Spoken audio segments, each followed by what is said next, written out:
I think we're at the dawn of a new era. I think it's going to be very exciting. We are at T-minus under 33 minutes and counting.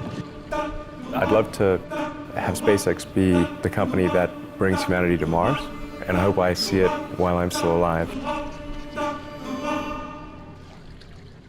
I mean, are we going to Mars or not? Right now, we sure are messing a lot of stuff up in our area here. Brownsville, Texas sits at the southernmost tip of the United States. It's a border town of 200,000 people. 10 years ago, it was upended by the arrival of a very famous new resident, the richest man in the world. Many residents are glad that this $350 billion company moved into a town that has struggled with high unemployment for decades. We need this area to grow. It's the poorest county in the nation. If we don't grow, we're gonna die. Come here, Elon! Did you see his rocket yesterday? President Trump has promised to support Musk's vision for interplanetary travel. We will pursue our manifest destiny into the stars, launching American astronauts to plant the stars and stripes on the planet Mars. This is what victory feels like. Yeah! But what's actually happening in Brownsville, where Elon Musk has already staked his company's flag? We're a disadvantaged community that's being exploited by a billionaire for his experimental space fantasy.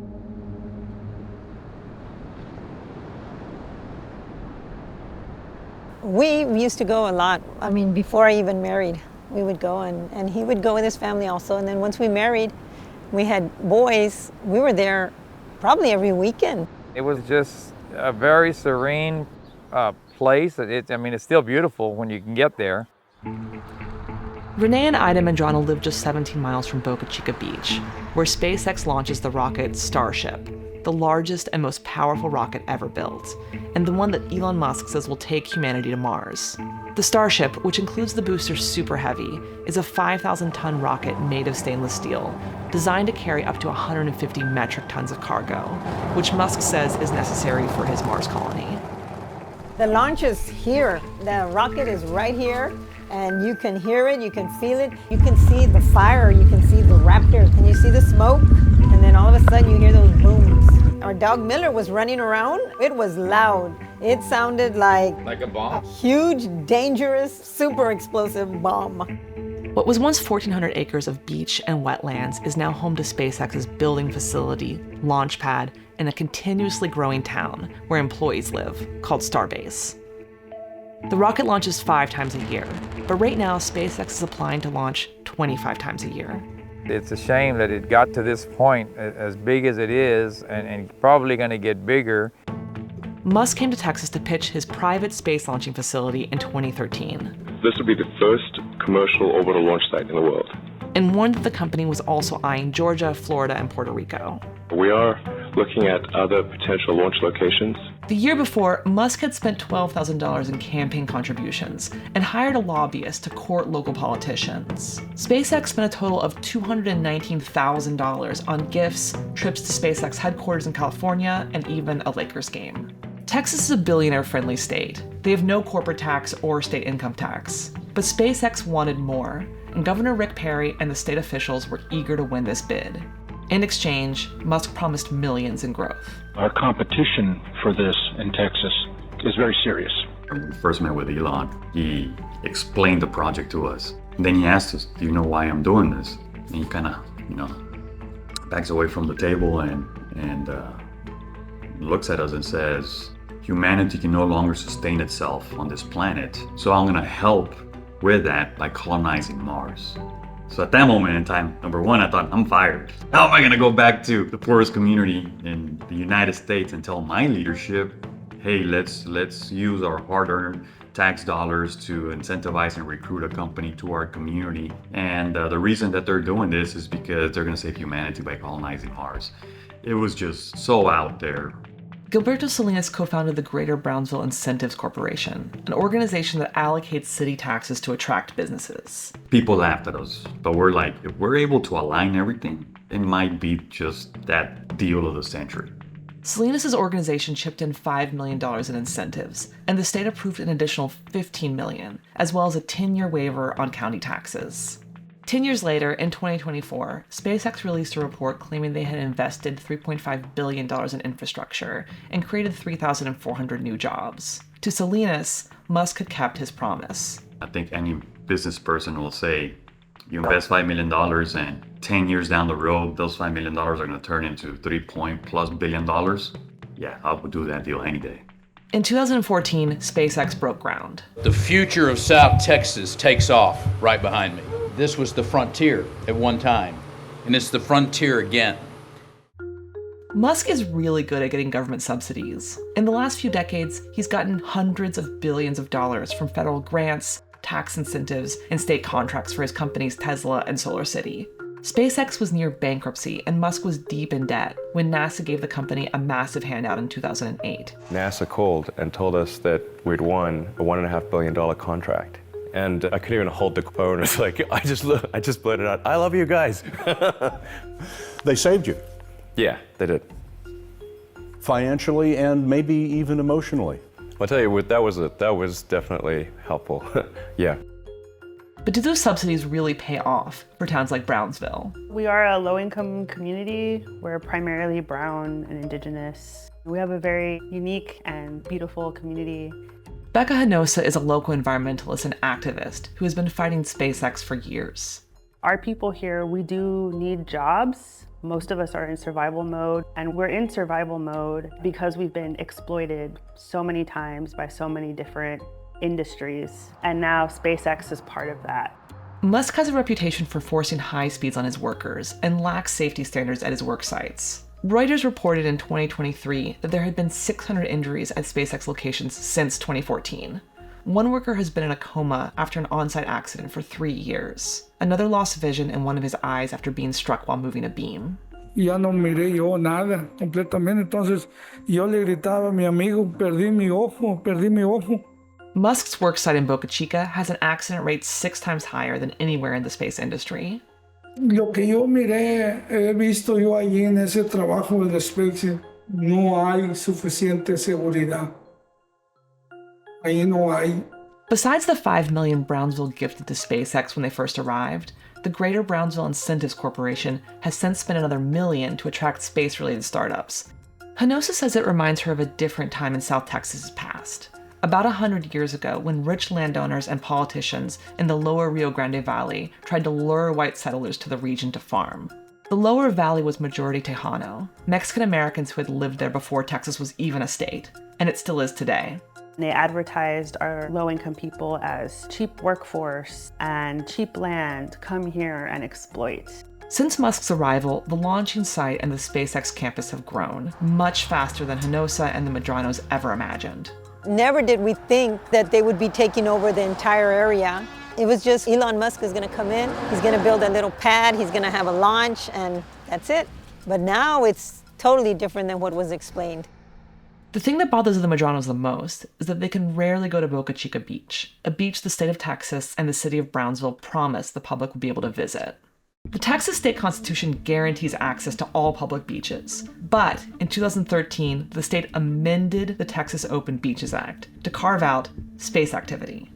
Now the state is free to close the beach anytime SpaceX wants to launch a rocket, and it turns out that's a lot. They'll send a text and they'll say Boca Chica Beach is now closed. And if we're planning to go out there, that's it. Unpack everything. And then 8, 9, 10, 11 o'clock at night, I'll get another text. Boca Chica Beach is now open. Well, who's going to go out there at 10 o'clock at night? You're on their time. You're on SpaceX time.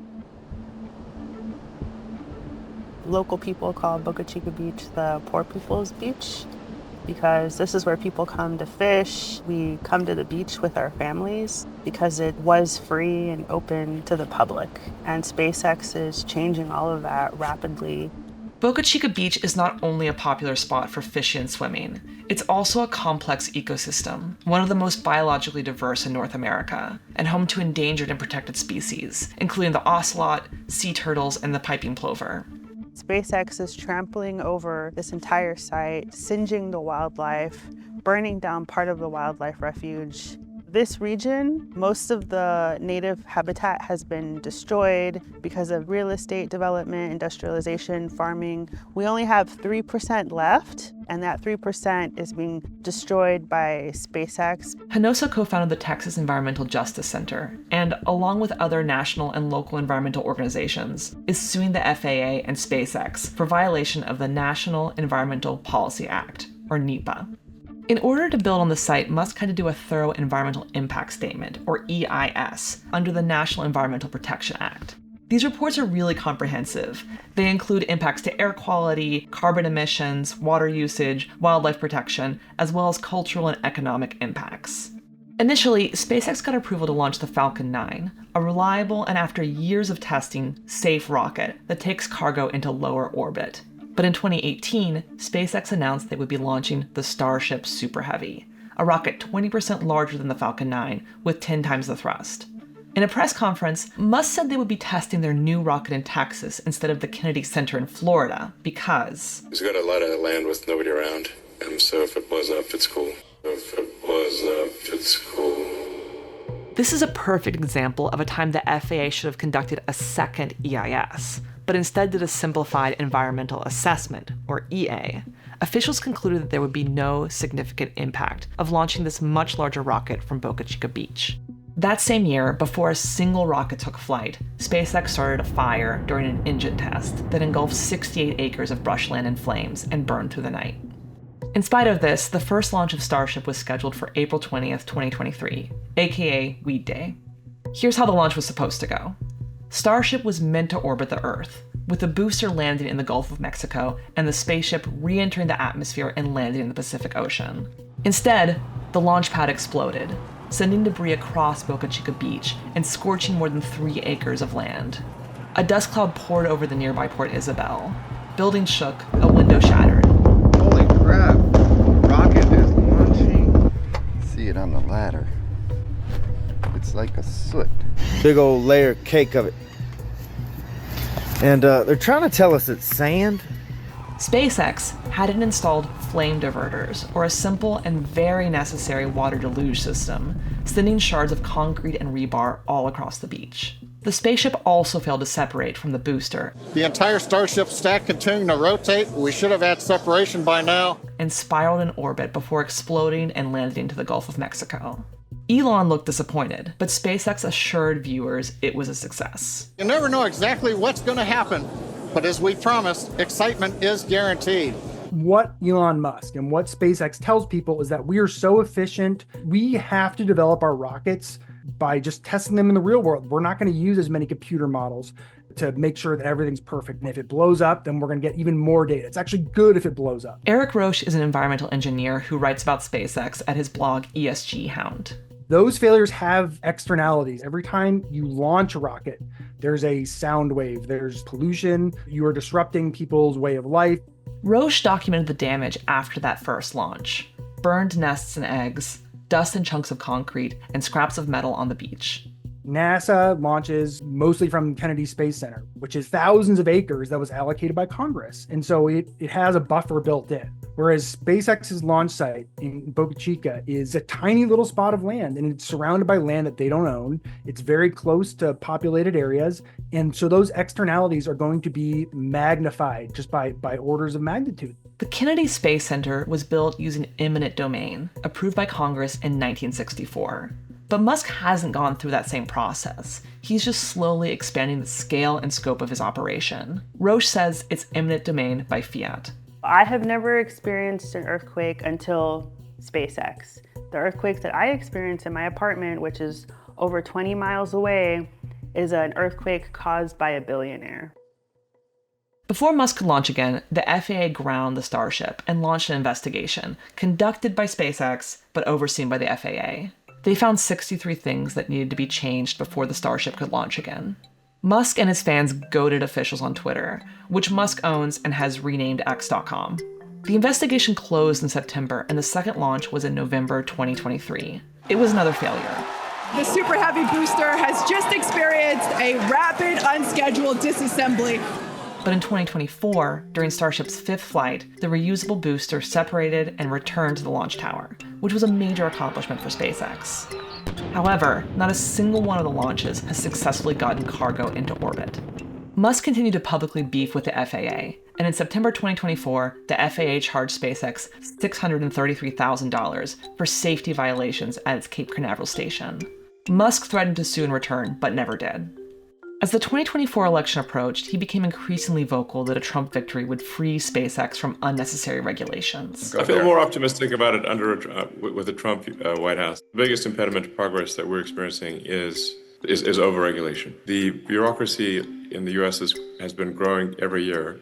And after Trump took office, the head of the FAA, Michael Whitaker, stepped down after serving only 15 months of his 5-year tenure. Musk had told him to resign on Twitter just a few months before. We went to Texas in January 2025, just as SpaceX was gearing up for their 7th launch of the Starship. Before every launch, people come from all over the country to tailgate, talk rockets, and perform light shows with their Cybertrucks.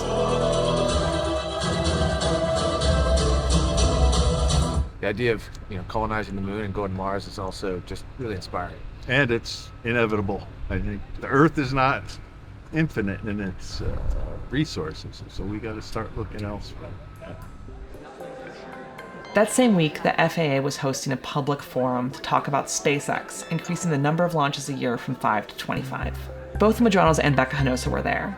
An EA is a concise document used to describe the anticipated environmental impacts. Residents were able to talk to SpaceX representatives and make comments to a court reporter. They asked about damages to their foundations and windows. They wanted to know how 25 launches a year would impact the fisheries and the wildlife. The information that they're giving us is based on the 5. Not on the 2022. So that's also assuming that the climate is going to stay the same. The window. It takes about 30 seconds. It can be shaking it, but it's not expected to cause any serious damage to the houses. 25 makes me laugh, I mean, they had a hard time just with 5 or 6 and keeping all the debris that fall in the Gulf or fall in the Bay or fall wherever it falls. The FAA told us there wasn't a significant impact. We know that's not true. And what it looks like is the FAA, once again, just making steps to give SpaceX whatever license they want. The FAA still hasn't announced whether or not SpaceX will be allowed to launch 25 times a year. The 7th launch was late, a week late. So the beach was closed on Friday, and then Saturday, Wednesday, and Thursday, when the rocket finally launched. It ended with an explosion over Turks and Caicos. The vehicle just exploded. The stunning aftermath could be seen by passengers on a plane. This same flight to Miami was rerouted to avoid the debris. Other flights were also diverted. The FAA ground SpaceX again. In December 2024, SpaceX made another surprise announcement. They would apply to incorporate the town of Starbase. For Starbase to become a town, they'll need 201 residents and a majority vote. Luckily for the future town of Starbase, the vast majority of residents in Boca Chica Village are now SpaceX employees that rent from their boss. As SpaceX was developing the Starship, they were also buying up houses in a tiny unincorporated resort town just a few miles from Boca Chica Beach. Boca Chica Village had just 38 houses, mostly occupied by part-time residents that winter in Texas. In 2019, SpaceX offered to buy out all of the residents, saying that with new FAA safety regulations, it wasn't safe for people to stay in the village. This letter that SpaceX sent out is more of a bully attack, a hostile takeover. But at the same time, SpaceX was moving their employees into town and expanding. Soon there were Airstream trailers lining the block, and a new name for the street that was once called Weem Street, Meme Street. If incorporated, Starbase could fund its own utilities, infrastructure, or security forces, and it could create its own local ordinances. It would no longer be a part of Brownsville. It's one thing to come and try to work hand in hand with the community that's here, but it's another thing to absolutely, and I see this, the actual takeover of everything. SpaceX has already proven to be a bad neighbor, and that's why most of us don't want it anymore. You're gonna see Elon Musk a lot in the news these days for his role in dismantling key parts of our federal government. But the real purpose of Doge isn't efficiency, it's deregulation. Musk has shown he wants no oversight for himself or other billionaires like him. The story of Boca Chica is crucial to understanding Musk's playbook for seizing public resources and justifying his campaign as part of a grand vision for humanity, whether that's landing on Mars or creating a more efficient government, a revolution for the people, as he's called it. I wonder, like, in 10 years, when he's done with whatever he's going to be doing, what's going to happen to this area? Who's going to pick up all this mess? Who's going to clean it up? Thanks for watching The Classroom for more Perfect Union. We cover the small and large ways that the 1% are reshaping our world. Boca Chica is an extreme example, but you might also live in a community like that. If so, comment below. And as always, like and subscribe for more videos like this one.